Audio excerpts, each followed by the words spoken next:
Safi kabisa. Yanga imepata ushindi wa goli 2-0, lakini aggregate ni 5-0 na mmeenda katika hatua inayofuata.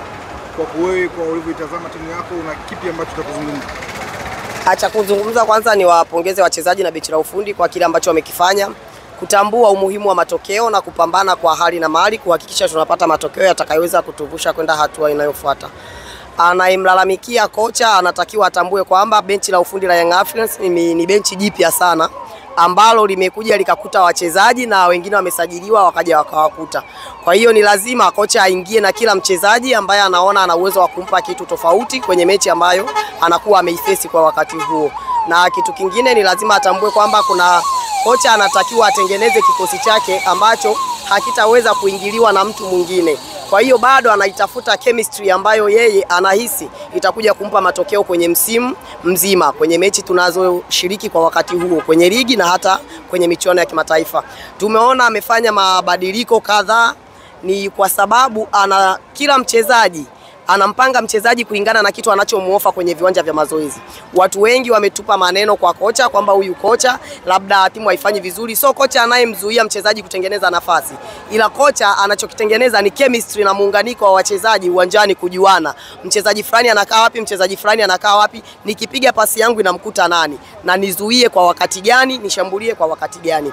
Kocha Romain Folz mimi naweza nikasema amekuja kuwapa baadhi ya makocha darasa la kwamba ni jinsi gani kikosi kinatengenezwa na wachezaji mbadala, anayekaa nje na anayeingia wote wanakuwa na kiwango cha kufanana. Anaweza akawa asilingane hali ya ucho aliyekuwepo, lakini kitu anachokiofa uwanjani na kitu anachokitoa kinakuwa kinatoa impact kwa timu na kwa matokeo au kwa mashabiki. Kwa hiyo mimi nadhani Azizi Ndabwile ni mchezaji ambaye tangu ametoa Young Africans alikuwa hajawahi kucheza kwenye eneo lake halisia.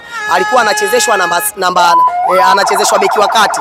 Lakini Azizi Ndabwile ni mchezaji ambaye mimi nimemfuatilia akiwa anacheza Malawi mpaka anatua Tanzania. Ni mchezaji ambaye ilifikia hatua Malawi wakataka kumpatia uraia, ni kwa sababu ya kazi aliyokuwa anaifanya. Ni mchezaji ambaye kwenye eneo lake huwa ana uwezo wa kucheza katika kategori mbili. Ana uwezo wa kucheza kazi chafu na ana uwezo wa kucheza kazi safi. Anavyokuja ndivyo anavyokupokea. Azizi Ndabwile naweza kusubutu kusema ni mchezaji ambaye kwa wachezaji wazawa hakuna kiungo mkabaji ambaye naweza kumfananisha naye. Kwa hiyo kwa kocha ambavyo anabadilisha, umeona ameingia na kikosi kingine, amemweka Edmund John, ameingia na Ofen Chikola, na wote umeona walivyoingia kitu walichompa. Anavyowaamini kuwapa ile nafasi ndivyo vitu wanavyovifanya mazoezini. Sasa kila mchezaji anapomuofa mwalimu mazoezini, sio kwamba kila mchezaji atakuwa anapata nafasi, lakini anachojaribu kukitengeneza mwalimu, hizi ni mechi za awali ambazo hazitaki nguvu sana. Hizi ni mechi ambazo kila mchezaji anatakiwa atengeneze mechi fitness yake, atengeneze uwezo wake. Kuna mechi zitafika ambazo wachezaji kadhaa hamtakuwa mnawaona wakitumika mara kwa mara, lakini kwa kuwa hizi mechi za awali hazina nguvu kihivyo, mwalimu ana uwezo wa kuzitumia hizi mechi kumtazama kila mchezaji.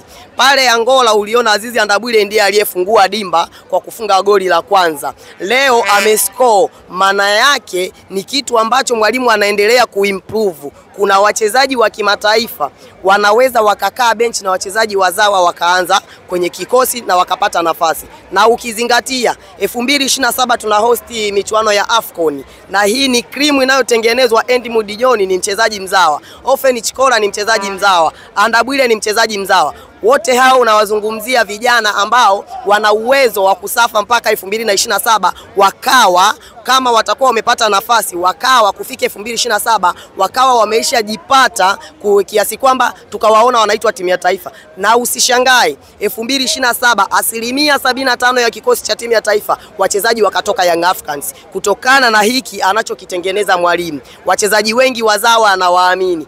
Leo hii tulikuwa tunamzungumzia Mwamnyeto aliyekuwa amepotea. Leo Romain Folz kamrudisha. Unaona kiwango alichonacho, ni mchezaji mzawa. Unamzungumzia Baka, unamzungumzia Jobu, Azizi Ndabwile ambaye sasa hivi kila mtu anamuimba, Ofen Chikola ambaye kila mtu anamuimba, Edmund John ambaye kila mtu anamuimba. Bado Mzize kila mtu anamwimba. Hiyo ni 75% ya kikosi cha timu ya taifa ambacho kinaweza kikaenda kutengeneza kushiriki kwenye michuano ya AFCON 2027. So mwalimu tumpe muda, tusimuingilie kazi yake. Kila mwalimu anapoenda kwenye timu huwa anaenda na approach yake.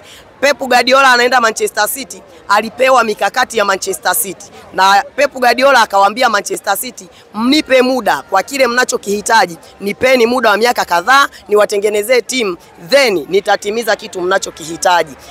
Mikel Arteta anaichukua Arsenal, alisema amini katika mchakato, ni kwa sababu alikuwa anataka kuitengeneza Arsenal mpya, Arsenal ya vijana, ili kusudi aweze kuwatengeneza wachezaji wa Arsenal, yule atakayekuwa anatoka na anayecheza awe na kiwango kimoja. Anaweza wakawa hawafanani, lakini atakapokuja kubadilisha mchezo unaona ni the best.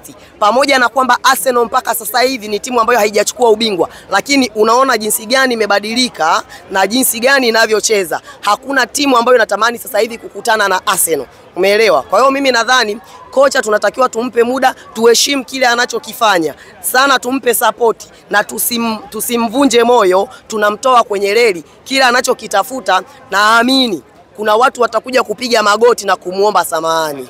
Shukrani sana.